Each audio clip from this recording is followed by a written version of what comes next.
How's it going, guys? It's Harvey from Mother Sponge 5000. Today is May 21st, 2020, and today we're going to predict our hurricane season for the 2020 season, the Atlantic hurricane season. But before I start, make sure to subscribe if you like weather, and make sure to like if you like this video, and make sure to share with friends and family who are worried about this Atlantic hurricane season. So let's get started. So let's first look at the main development region, which pretty much spans from Dominican Republic all the way around the Dominican Republic region, all the way to the western coast of Africa. And for the most part, we see a mainly neutral anomaly, which is a pretty much average water temperature, average sea surface temperature all throughout the main development region, where we do see some pockets of cooler than average water temperatures.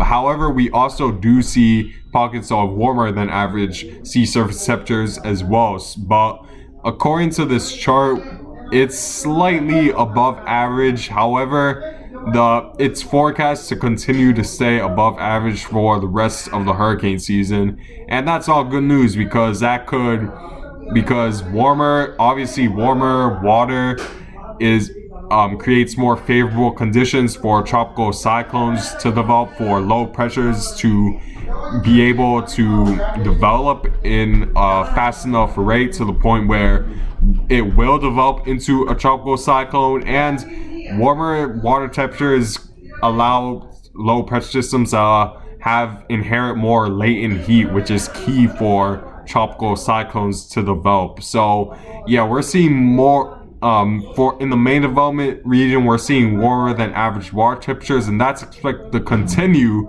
throughout the hurricane season. So that'll mean that that favors a more active hurricane season when we see the main development region, which is pretty much a region between around the Dominican Republic, Puerto Rico area, extend all the way to the western portion of Africa. When we see that region warmer than average, which is, as the word suggests, it's the main development region where a lot of the bigger tropical cyclones and a lot more tropical cyclones develop within this region. So that's all good news when we see that region have warmer than average water temperatures, and that'll create likely a more active hurricane season. And elsewhere along the Atlantic, we see just north of the main development region, we see warmer than average water temperatures as well. So, and although it isn't exactly the main development region, it's a little bit more north than that. I wouldn't at all underestimate this region for tropical cyclone development, because it's not uncommon for a tropical cyclone to develop this far out of the main development region, as we've seen tropical cyclones pretty much stay like dead not dead, but pretty much stay non-tropical this entire time, but then get strong enough by around this point to become a tropical storm or a tropical depression at the very least. So it's not entirely uncommon we could see a tropical cyclone develop this much up north of the main development region, as it's likely that we'll see tropical cyclones take this route, even if it does go out to sea, which may make it a more active than usual hurricane season. And then elsewhere, we see the Caribbean warmer than average, and also the Gulf of Mexico, which are areas that are also pretty common when it comes to having tropical cyclones develop, since usually the water temperatures here are very warm. They're even warmer than the main development region usually, and they're under pretty favorable conditions for tropical cyclone development, since those warm water temperatures create a more upward rising air motion in this area, allowing for low pressure systems to pretty much thrive when it's located over this area. And that's another region where it's likely we're going to see more active than usual. It's another key region in the hurricane season where we could expect it to be more active than usual this season. And then elsewhere, we see the La Nina. We see the we see the La Nina starting to form right around the equator, where we're seeing cooler than average water temperatures in this region just around the equator, and this region is key for hurricane development. You could even argue that it's more important than even the sea surface temperatures in the Atlantic itself, because because this region creates an entire pattern which in either scenario could either inhibit hurricane development or it could enhance hurricane development in the Atlantic region. So the La Nina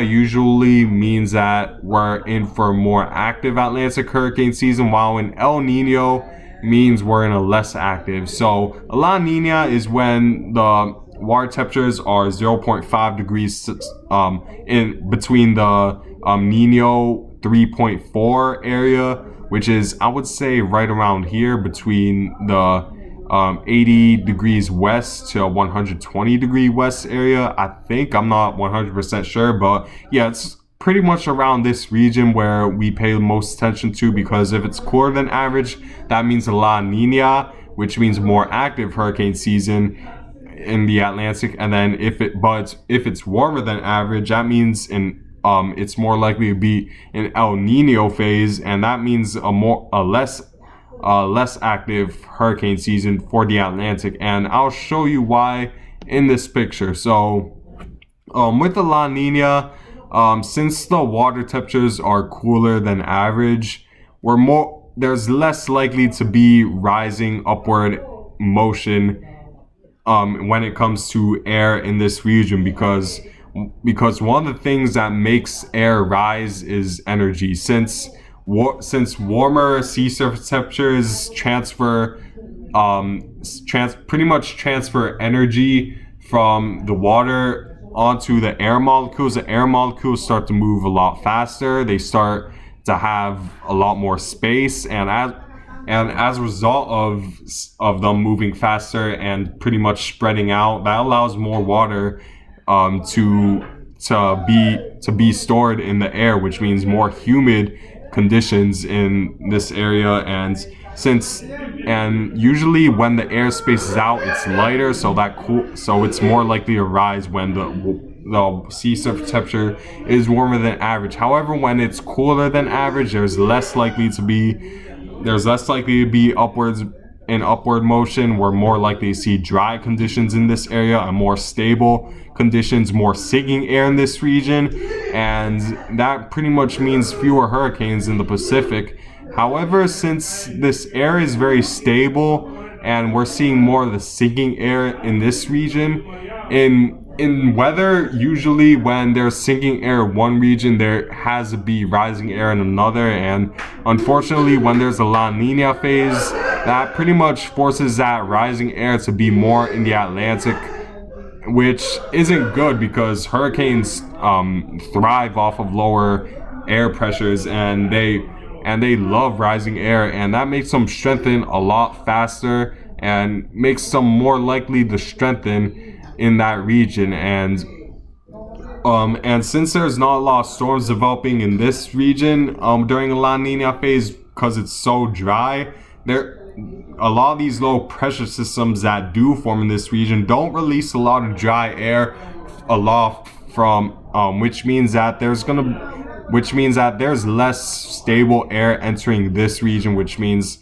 that, and hurricanes hate stable air, stable dry air, that inhibits hurricane development. But since it's already so dry in this region, it won't really bring a lot of dry air to this region, which means more active than usual hurricane season. And it's complete opposite with El Nino. Since we're seeing a lot of rising air here, the sinking air transfers to the Atlantic hurricane season, and that means fewer hurricanes. So, and unfortunately for this hurricane season, it's more likely we're going to see more active than usual hurricane season, because the La Nina is going to form. If we look towards June, you see the blues in this area. Oh wait, let me click it. You see the darker blues in this region, which isn't good news, because that means more of a La Nina phase. And then in the Atlantic, we see more warmer than average water temperatures, which means that which means that the hurricane season may start a little early in June because water temperatures are more warmer than average, which will enhance hurricane development. And it gets even worse towards August, where we really start to see that La Nina get defined, and that'll create a strong La Nina, strong enough to where we'll notice the hurricane season really start to activate in August and become a lot more active than usual. And the warmer than average water temperatures all throughout the Atlantic will only enhance hurricane development. And as a result of that, I expect a more active than usual hurricane season. But let's check out my forecast for this hurricane season. And so this is an average, so you guys get a better picture of how active it is relative to the average, how relative my prediction is towards to the average. And you can see the average, we have 13 total storms, 7 hurricanes, and 3 major hurricanes during an average Atlantic hurricane season.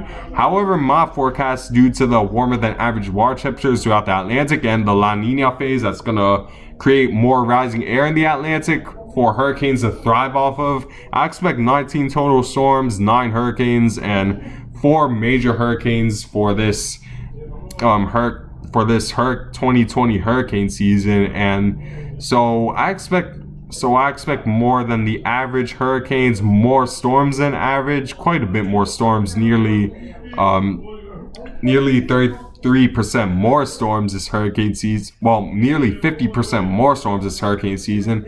And I expect slightly more major hurricanes this season, up to 4 as opposed to 3.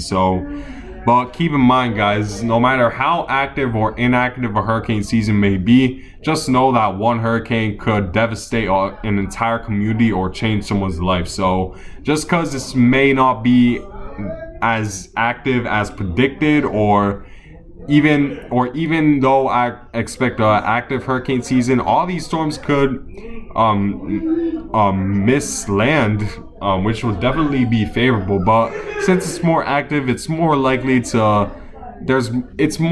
we'll see a landfall, as currently a 70% chance of a major hurricane is predicted to make landfall in the lower 48 this hurricane season, which definitely isn't good news. So make sure to prepare ahead of time before a hurricane is actually forecasted to your area, especially when you're along the coast or an area is prone to getting hit by hurricanes. And so just keep that in mind for this hurricane season and make sure to prepare now. But anyways, guys, I thank you guys for watching.